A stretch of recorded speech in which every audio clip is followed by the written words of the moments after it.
आप सभी का दिल से स्वागत है। इंग्लैंड की पुरानी दुनिया में, जहां बहादुर रॉबिन हुड अपने साहसी कारनामों से लोगों के दिलों पर राज करता है, हमारी एक नई कहानी शुरू होने वाली है। इस रोमांचक कहानी में रॉबिन हुड एक अद्भुत बचाव अभियान पर निकलता है। चलिए, हमारी कहानी शुरू होती है। एक वीर बचाव।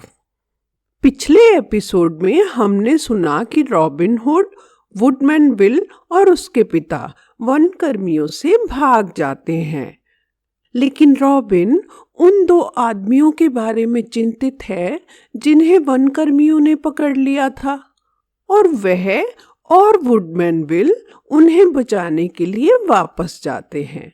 कहानी जारी है।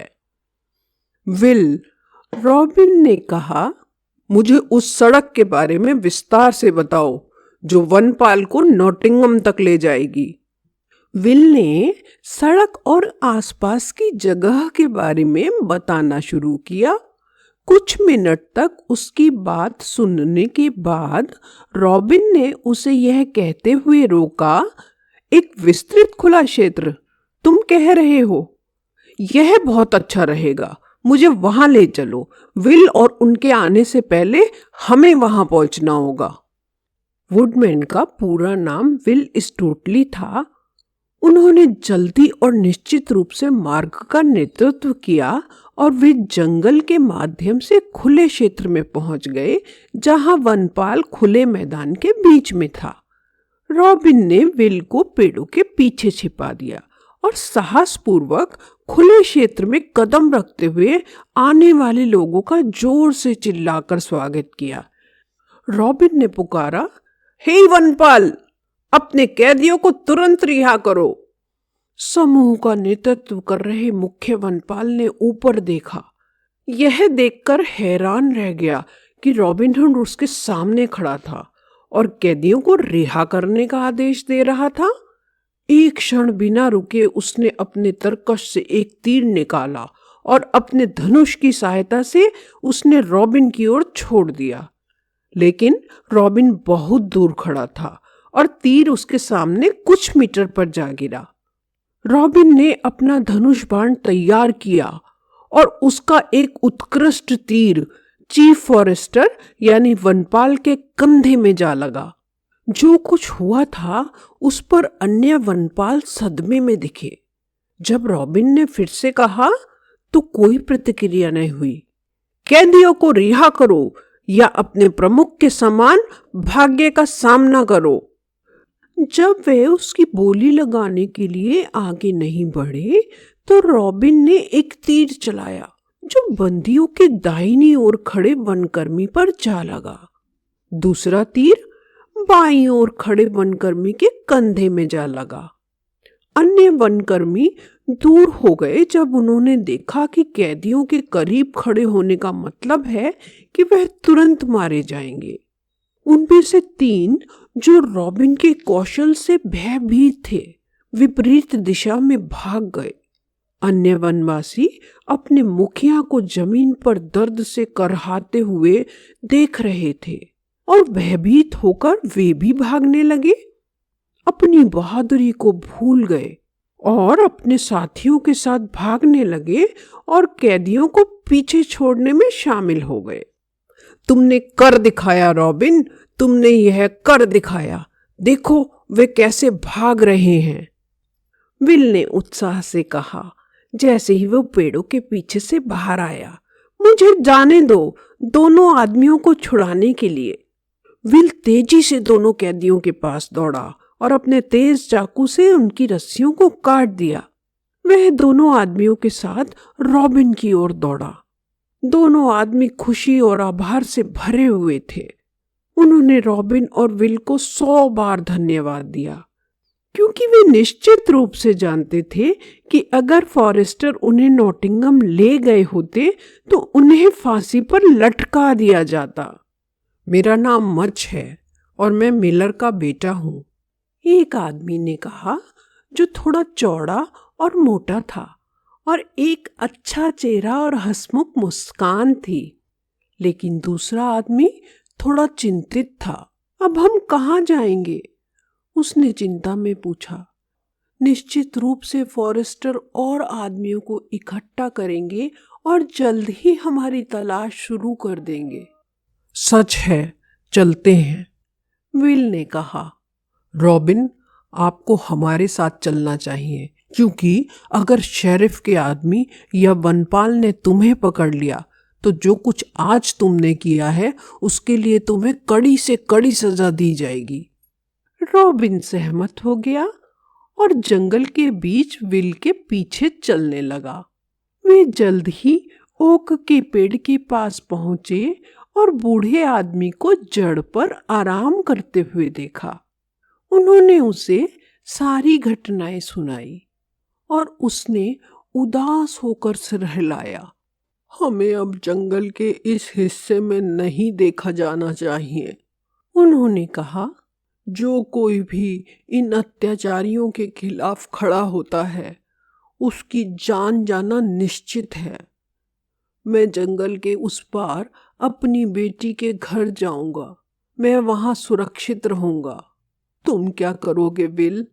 पिताजी, मुझे लगता है मैं जंगल में ही रहूंगा।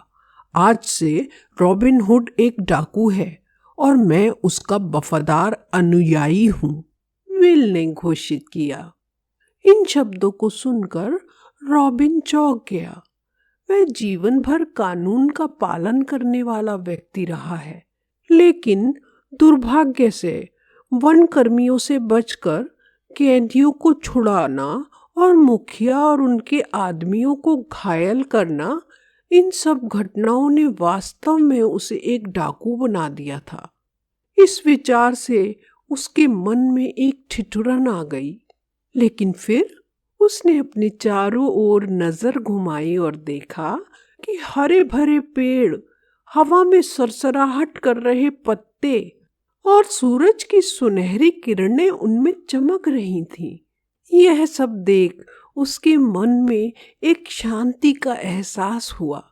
उसने सोचा कि शहर में घसीटे जाने और एक अपराध जो उससे धोखे में करवाया गया है, उसके लिए कैद होने की तुलना में एक डाकू होना और स्वतंत्र जीवन जीना बेहतर है। वह अपने नए जीवन का बेसब्री से इंतजार कर रहा था। बूढ़ा अपने रास्ते चला गया और वे चारों मिलर के बेटे मच का नेतृत्व करते हुए आगे जंगल में चले गए। 2 घंटे तक चलते रहे। ज्यादातर समय रॉबिन उनके सामने कोई रास्ता नहीं बना सका, लेकिन बहुत ही आत्मविश्वास से उस रास्ते का नेतृत्व किया जैसे कि वह एक राजमार्ग पर चल रहा हो। कुछ ही देर में वे एक छोटे से समाशोधन पर पहुंच गए। मच ने एक छोटा सा सींग निकाला जिसे उसने अपनी बेल्ट में रखा हुआ था, उसे फूंक मारी। उत्तर की आवाज सुनकर वे आगे बढ़े। वे फिर से एक खाली जगह में पहुंचे जो एक चट्टानी दीवार से घिरे हेजल और होली कॉपसेस को काटकर बनाई गई थी। यहाँ कौन जा रहा है? झाड़ियों में से आवाज आई। तुरंत रुक जाओ या परिणाम भुगतो। परंतु मच ने उत्तर दिया। उसकी आवाज को पहचानते हुए 1 दर्जन आदमी झाड़ियों में से बाहर कूद गए और उनके चारों ओर जमा हो गए। वे खुशी से चिल्लाए क्योंकि 2 आदमियों के पकड़े जाने की खबर उनके शिविर तक पहुंच गई थी और वे अपने साथियों को फिर से अपने साथ पाकर खुश थे। आपने भागने का प्रबंधन कैसे किया? सवाल आश्चर्यजनक रूप में पूछा गया था। रॉबिन की तरफ बाहें फैलाते हुए मच ने कहा, मैं इस अच्छे युवक द्वारा बचाया गया हूँ। और फिर आगे कहा, मैं आपके सामने पेश करता हूँ सबसे बेहतरीन तीरंदाज जिसे मैंने कभी शेरवुड वन में देखा है। फिर उसने जल्दी से बताया कि कैसे रॉबिन हुड ने बहादुरी से मुख्य वनपाल और उसके आदमियों का सामना किया और उन दोनों को बचाया।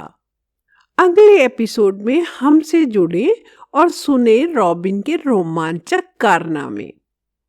इस कहानी से हमें सीखने को मिलता है कि सच्चाई और न्याय के लिए खड़े होना कितना महत्वपूर्ण है और यही हमें असली नायक बनाता है। आप और अधिक रोमांचक कहानियों को सुनने के लिए स्टोरी वेव्स ऐप को एप्पल या एंड्रॉयड ऐप स्टोर से डाउनलोड कर सकते हैं।